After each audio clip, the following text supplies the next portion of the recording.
Hello बच्चों, मैं प्रतिभा मिश्रा अपने हिंदी काव्य यूट्यूब चैनल से आप सभी विद्याभिलाषी को कक्षा 9वीं हिंदी लोक भारती के पद्य विभाग से किताबें कविता से अवगत कराना चाहती हूँ।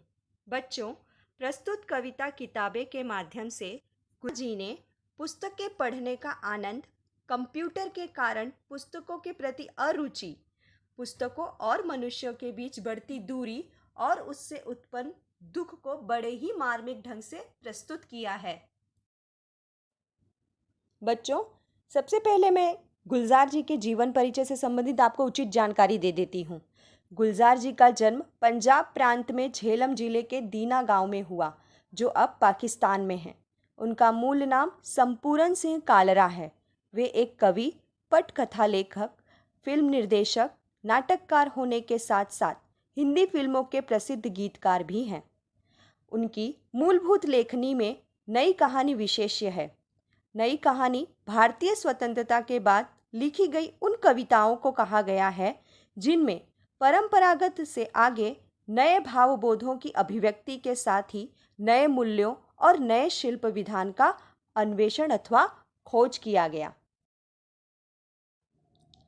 किताबें झांकती हैं बंद अलमारी के शीशों से, बड़ी हसरत से तकती हैं। महीनों अब मुलाकातें नहीं होती, जो शामें उनकी सोहबत में कटा करती थी अब अक्सर।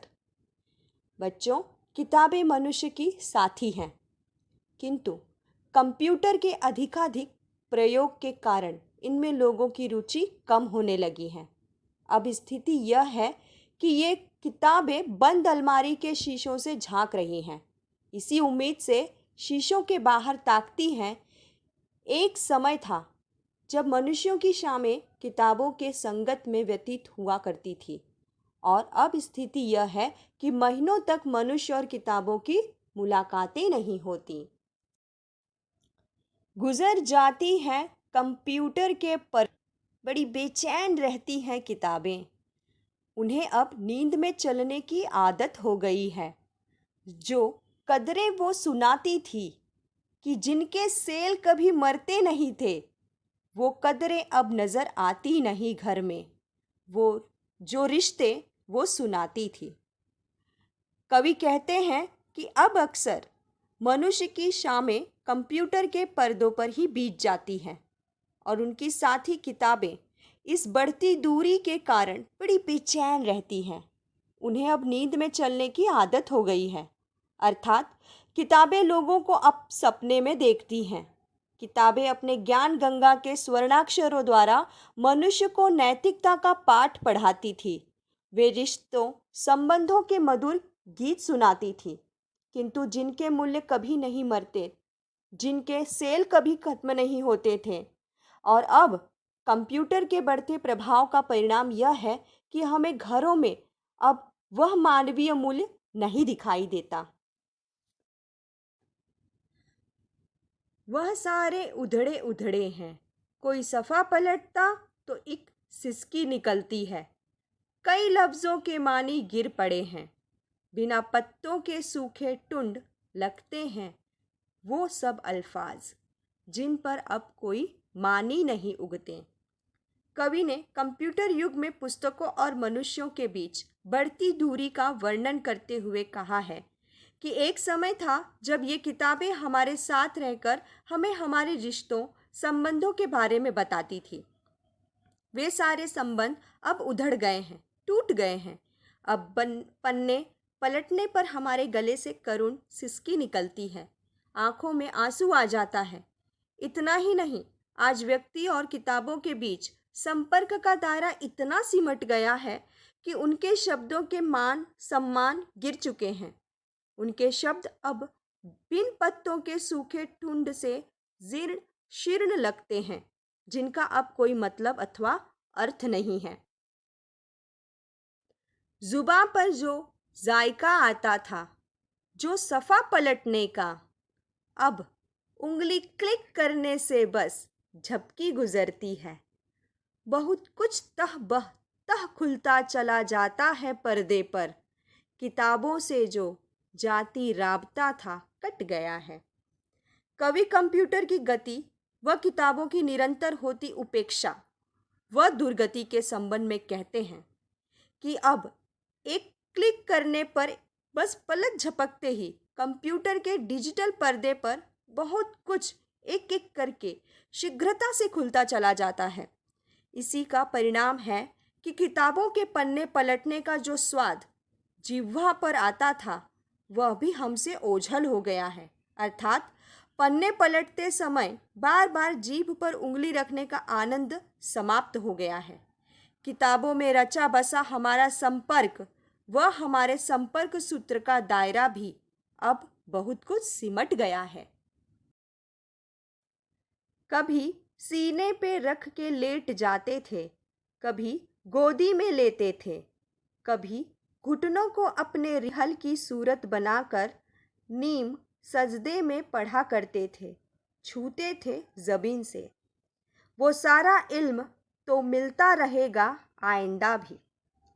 कवि गुलजार मनुष्य और किताबों के परस्पर अपनत्व व साथ का वर्णन करते हुए कहते हैं कि किताबें हमारी सहचरी सहगामिनी थी, जिन्हें हम सीने पर रखकर लेट जाते थे, कभी गोदी में लेते थे, कभी कभी अपने घुटनों को रिहल बनाकर किताबें पढ़ने का आनंद लेते थे, कभी सजदे अथवा प्रार्थना में इन्हें पढ़ा करते थे, तो कभी माथे लगाकर उसे छूते थे, ताकि किताबों का सारा ज्ञान आगे भी मिलता रहे, कभी बंद ना हो। मगर वो जो किताबों में मिला करते थे सूखे फूल और महके हुए रुक्के, किताबें गिरने उठाने के बहाने रिश्ते बनते थे, उनका क्या होगा? वो शायद अब नहीं होंगे। कवि कहते हैं कि किताबों के साथ कुछ यादगार बातें भी जुड़ी होती थी। कभी कभी लोग इन किताबों में किसी के लिए फूल या संदेश पत्र रख दिया करते थे, किंतु किताबों में जो रखे हुए सूखे फूल और महके हुए चिट्ठी के पन्ने मिला करते थे, उनका क्या होगा?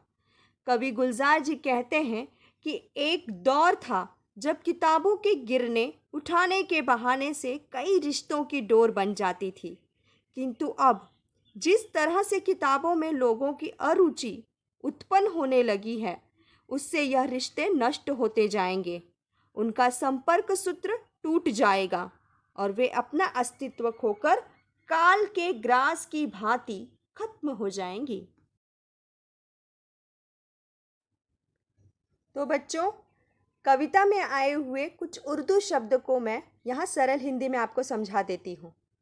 झांकती, देखती, हसरत, उम्मीद, मुलाकातें, मिलना, सोहबत, संगत, गुजरना, बीतना, कदरें, मूल्य अथवा मायने, उधड़े उधड़े, बिखरा हुआ, सफ़ा, पन्ना, एक एक।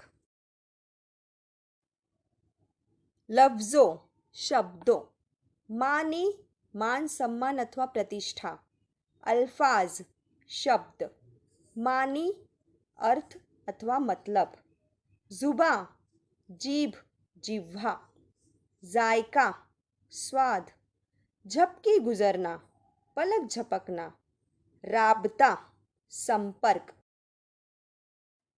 रिहल ठावनी जिस पर धर्म ग्रंथ रखकर पढ़ा जाता है, सजदा सिर झुकाना अथवा प्रार्थना करना, ज़बी माथा, इल्म ज्ञान, रुक्के चिट्ठी अथवा संदेश पत्र, रिश्ते संबंध। तो बच्चों, यदि मेरी यह छोटी सी कोशिश आप लोगों को पसंद आई हो तो मेरे चैनल को सब्सक्राइब और लाइक ज़रूर कीजिए और अपने ज़रूरतमंद दोस्तों में शेयर कीजिए। धन्यवाद।